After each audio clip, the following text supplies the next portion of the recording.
నమస్కారం దేవుళ్ళు. నేను మీ మురళీకృష్ణ ఎన్ నానే గ్రేట్ దేవస్థానం దర్శనం మన ఛానల్ పేరు.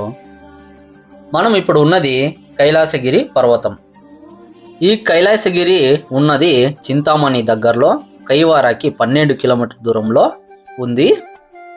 ఈ కైలాసగిరి బెంగళూరు నుండి 77 కిలోమీటర్లు అవుతుంది. ఇక్కడ ఈ పెద్ద బండని తులసి గుహతర చేసి అందులో చతుర్ముఖ ఈశ్వర్ని ప్రతిష్టాపన చేసినారు. అంతేకాకుండా ఇక్కడ గిరిజా కళ్యాణం విగ్రహాలని కూడా ప్రతిష్ఠించినారు. చాలా బాగుంటుంది, రండి చూద్దామండి.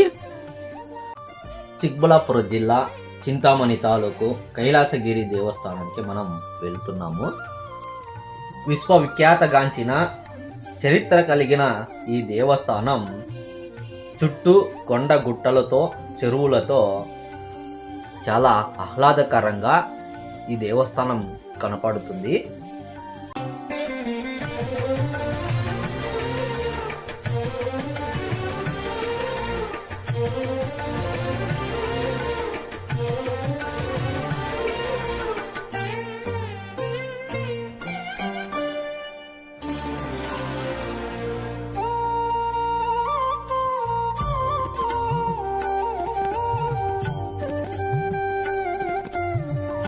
మనము దేవస్థానం దగ్గరికి మనం కొండ దగ్గరికే వెళ్ళచ్చు. ఇప్పుడు ఇంతకు ముందు ఇక్కడికి రావాలంటే మనము 2 వీలర్ కానీ 4 వీలర్ కానీ ఒక అర్ధ కిలోమీటర్ దూరంలోనే పార్కింగ్ చేసి నడుచుకొని వెళ్ళాల్సి ఉంటా. ఇప్పుడు అలాంటిది ఏమీ లేదు. ఇక్కడ అంతాను పార్కింగ్ ప్లేస్ కూడా చేసినారు. ఇప్పుడు కొండ దగ్గరికే 2 వీలర్ కానీ 4 వీలర్ కానీ వచ్చేస్తాయి. ఇప్పుడు రోడ్డు కూడా కొత్తగా నిర్మిస్తున్నారు, ఇంకా పనులు జరుగుతున్నాయి. చూడండి, చాలా అద్భుతంగా ఇక్కడ పనులు జరుగుతున్నాయి.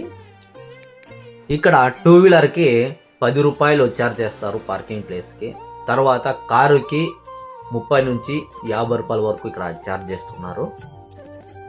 మనం ఈ పార్కింగ్ ప్లేస్ నుండి 100 అడుగులు నడిస్తే మనకు దేవస్థానం దగ్గరికి వెళ్ళవచ్చు. మనం ఈ కొండ దగ్గరికి వస్తున్నట్టుగానే మనకు అద్భుతం అనిపిస్తుంది. చూస్తే శివలింగ ఆకారంలోనే మనకి కొండ కానొస్తుంది. చాలా అద్భుతం అంటే అద్భుతంగా కానొస్తుంది. తర్వాత ఈ చుట్టుపక్కల అన్ని స్థలాలను ఈ కైలాసగిరితో సహా అన్ని ఈ అంబాజీ దుర్గా అక్కడ కానొస్తుంది కదా, అది అంబాజీ దుర్గా కొండ. అది ఆ స్థలాలన్నీ అంబాజీ దుర్గా కొండకే చేరింటాయంట.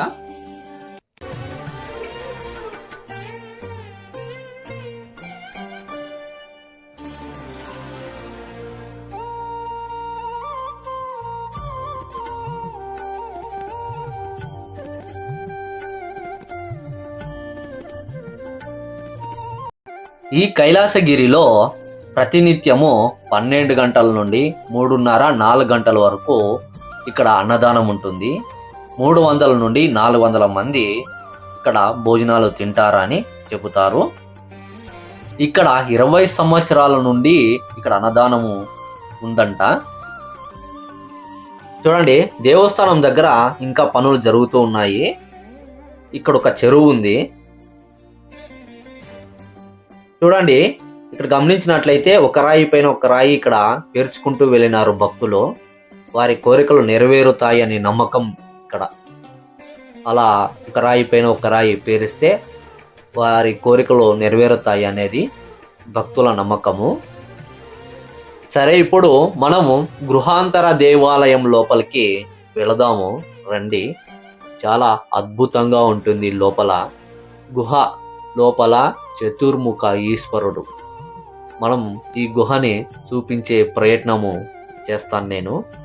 రండి, లోపలికి వెళ్దామండి.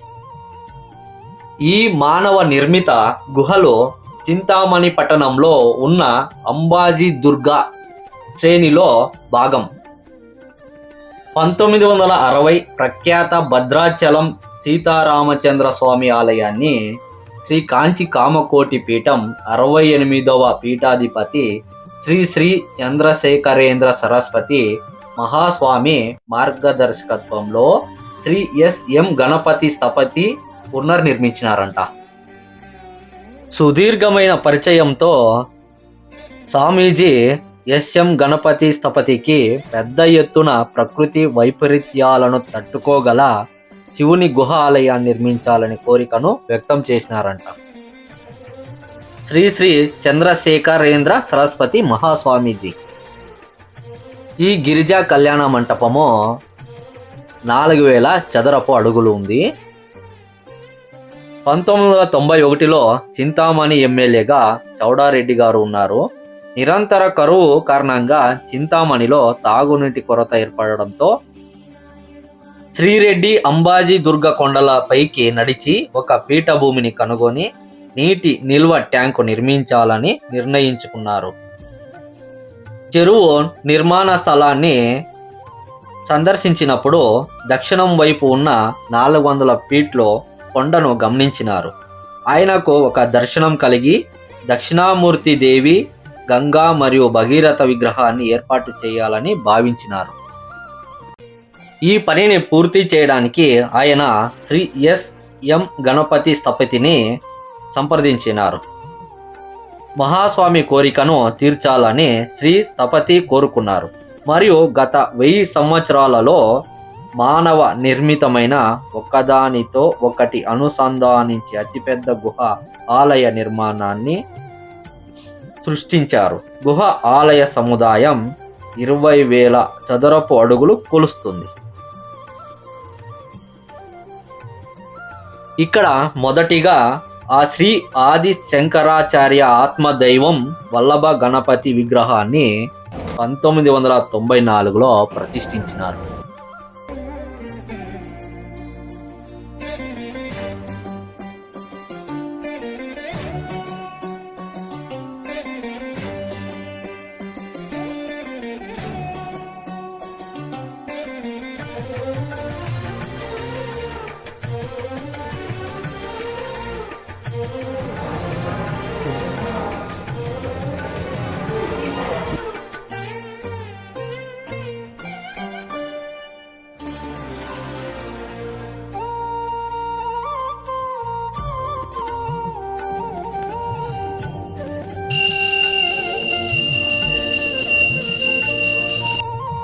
(1996లో చతుర్ముఖ శివలింగం, జగదాంబ దేవి మరియు నందిని ప్రతిష్ఠించినారు.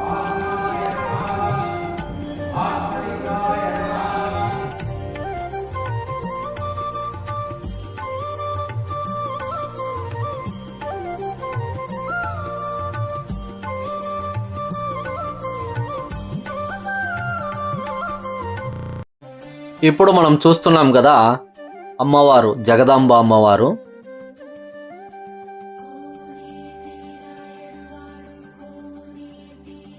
ఇదే దేవస్థానంలోని అతిపెద్ద గుహలో 120 అడుగుల పొడవు, 48 అడుగుల ఎత్తు, 50 అడుగుల వెడల్పు ఉండేటట్టుగా ఇక్కడ ఇంకో గుహ ఏర్పాటు చేస్తున్నారు.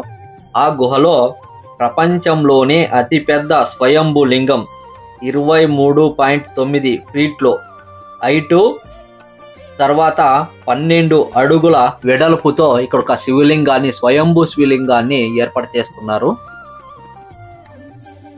ప్రపంచంలోనే అతిపెద్దదైన శివలింగం 2026లో మనం దర్శనం చేసుకోవచ్చు ఈ గుహలో. ఈ గుహ ప్రవేశ ద్వారం కోసం శివస్తంభాన్ని 64 అడుగుల ఎత్తైనది ప్రతిపాదించినారంట నిలబెట్టాలని. ఇంతటితో నేను ఈ వీడియోని ముగిస్తున్నాను. ఈ వీడియో మీకు ఇష్టమైనట్లయితే ప్లీజ్ సబ్స్క్రైబ్ చేయండి, షేర్ చేయండి, కామెంట్ చేయండి. ఇప్పుడు మీ మురళీకృష్ణ. నెక్స్ట్ వీడియోలో మనం కలుసుకుందామండి. అంతవరకు సెలవు.